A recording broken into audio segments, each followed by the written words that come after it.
لا حول ولا قوة إلا بالله. الآن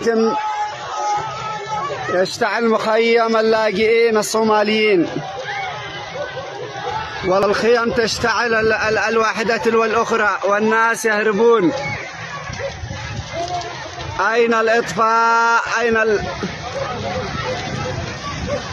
أين الأجهزة الأمنية؟ أين أصحاب البوز؟ اتصلوا لأصحاب البوز يا سليمان.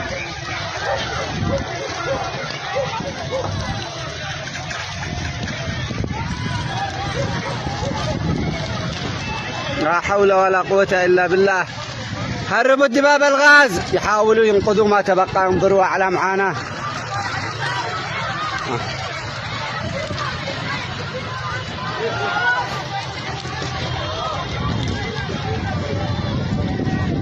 ما باليد حيلة.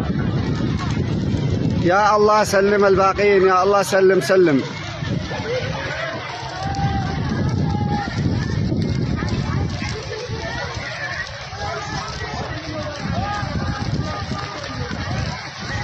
يحاولوا يطفوا ما تبقى ويحاولوا يسلموا البقية. نسأل من الله السلامة. أصحاب البوز،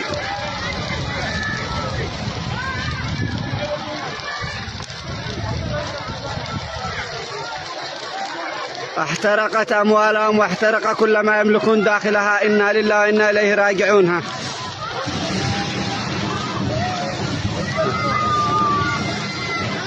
انظروا إلى هروبهم.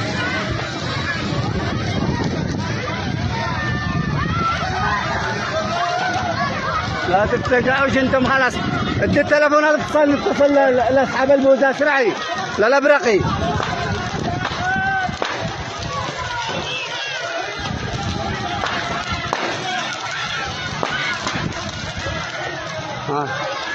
كانوا مجهزين. لا حول ولا قوة الا بالله. لعب ناري لكي يفرحوا.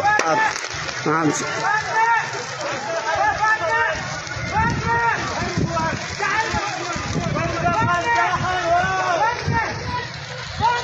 يا اولاد يا اولاد اسرع لعند الابرقي.